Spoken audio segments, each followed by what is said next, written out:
Hello guys, this is the second part of my Rise of the Six Ultimate Guide, which is a two-part series. The first part will be in the description below, but also on annotations on the screen for you to click on if you haven't watched that yet.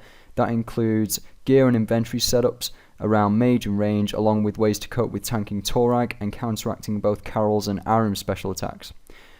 This guide applies to whether you are a beginner or an experienced PVMer.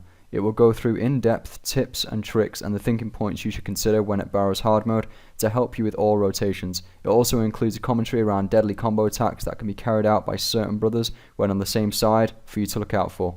Okay, so let's get straight into it. As you can see, this is footage from an entire kill which I've made today, and today's rotation is extremely hard. There's a lot involved with this rotation. There's 3 melees on one side, and to make it worse, Guthans on this side and Dharok's, which can cause quite a few problems, but I'm going to explain different ways you can get by that by going through individual special abilities for each melee. The good thing about all of them being on this side is that this is the only 3 brothers which I've not done a guide on yet for, so it's perfect to have them all in one area, and I can explain exactly what they're doing, and I can explain to you how to counteract the attacks and what abilities to use. Okay, so Dharok is an angry bastard, okay? And he really needs to go through some anger management courses to learn how to relax. The more damage you actually deal to him over time, the angrier he gets, and the concept is very similar to the normal equivalent of him, as well as when a player equips a full set of Dharok's. The lower Dharok's life points are, the more damage he will deal. Now, if you're tanking Dharok, to counteract this, as you are dual wielding, you should be using Anticipation as often as possible, which you'll see me using here. It's just currently on Regenerate because I'm constantly using it. Also, you want to be using Debilitate every time it regenerates as well, to reduce the damage taken by 50% for so many seconds at a time. Now, as you can see, in this rotation, if there are 3 melees on your side and you are tanking Dharok, you don't want to be DPSing Dharok until when it's absolutely paramount of importance. So for example, as you can see, we've DPS Verac and Guthans down to a certain amount. Now we can actually start focusing on Dharok. And the reason for this is because Dharok will deal a lot of damage, and as mentioned earlier, the less life points he has, the more damage he deals. So you've got to be careful with that and be smart with your teammates. So that's just something for you guys to consider. Another little tip, if you're tanking Dharok and the other guys on the other side, for example, are not ready yet, what I've found on this rotation is that the other side, it's a lot harder for them to DPS down. It takes them a bit longer because they've got Karil&Ahrim who are constantly teleporting across to different areas, flying about. It's just mad, this minigame, this boss fight. It really is just crazy, so much stuff going on. But if that does happen and you're just waiting for them, then just equip your shield and you can literally just tank Dharok a lot easier like that and just absorb some of the damage. Arcane Spirit Shield's good for that, absorbs around 25% of the damage or something like that. So just keep that in mind as well. And again, constantly use defense abilities, resonance, etc., anticipation, reflect if you need to. Onto the second attribute of Dharok's, which you can see him carrying out now, is the Hurricane ability. Now this is a well and truly exaggerated version of what us as players can actually carry out as an ability. If we could do this as players, we would be absolutely laughing on this game. Dharok can actually carry out a Hurricane special attack where he will randomly start spinning around in a circle in a 360-degree motion. If you are tanking Dharok at the beginning, I've noticed he will carry out his first spin shortly after you've reached maxed adrenaline if you're DPSing correctly. All you need to do is make sure you're standing in a direction away from Dharok and not towards a wall, and just surge away. Okay, for the purpose of this video, I'm just going to mismatch this kill and make sure that the footage behind it explains exactly or relates to what I'm talking about. So, as you saw, Dharok actually does have a parkour jumping effect there as well, and all you need to do is just move out the way. He'll just move away from you a little bit, and you'll know he's about to prepare to jump into the air and smash you. Dharok can actually deal the most damage out of all of the brothers on this, so be careful. I've seen him when he's below 10k LP, I've seen him hit around 6k damage upon you, so be careful of this, always pay attention and dodge it. Okay, now pay close attention to Dharok. As you'll see, a lightning strobe attack will circulate whilst he holds his axe in the air. It's almost like Tesla invented this himself. What will happen is if you damage Dharok's whilst he's in that state, he's immune to any of that damage. However, he'll absorb that and deal it, unleash it in his next attack upon you.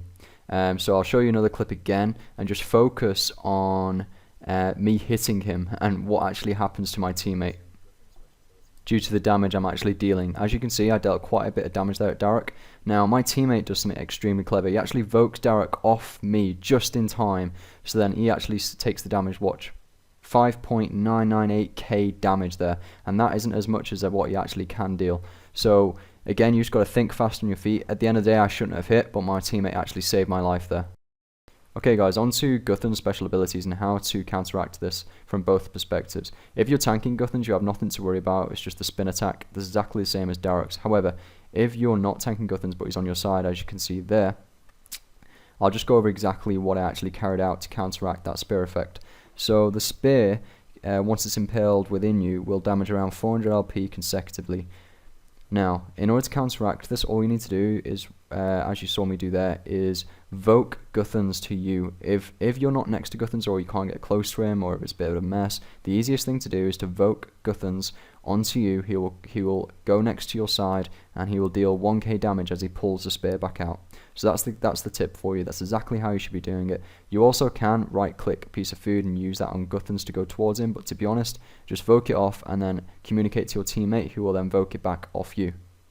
Another ability to note with Guthans is that he has a 25% chance of healing himself with the damage he inflicts. So pay close attention, as when you think your side is ready after killing a couple of brothers, he may have healed back up to 30k plus life points, and then you'll be in a bit of a dilemma.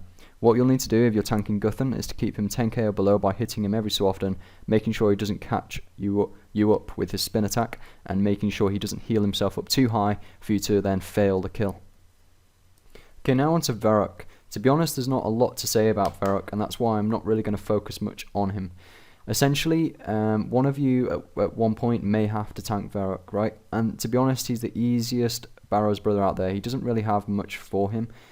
Basically, he has an ability where he can drain your prayer, and every time he hits you, he will drain your prayer, so you've just got to take maybe an extra super restore potion if you know you're going to be tanking Verac. Also, he has the parkour jumping ability again, so watch out for that. And to be honest, the main thing with Verac is when he starts waving his flail around. Yes, he waves his flail around in the air. So basically, the way he does this is an actual combination attack, and it actually requires Guthans on his side to do this from my knowledge anyway. That's the only time I've seen him do it. And what will happen is he'll surge to Guthan, and Guthan will fling him into the air. And at this point, as you'll see on the screen, a message will appear. Verac is tracking you from the skies. So at this point, run away, be scared, panic, don't panic, okay?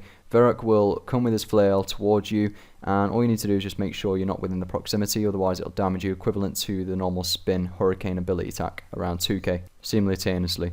A few statistics just to note with Verac is that there's a 25% chance of him hitting through armor completely, and he does hit through prayer just like the equivalent to the Verac set, which players can actually wear. And as mentioned before, remember, he does drain your prayer points. Okay, so just to finish off, every so often, just so I cover all of the special attacks and different things which can happen, at the moment I'm in the Shadow Realm, and this can happen to any individual on your team, and it is random from my knowledge, and essentially all you need to do to get out the Shadow Realm is to lure the brothers, as you saw there, into the white mist, and that will actually make them disappear.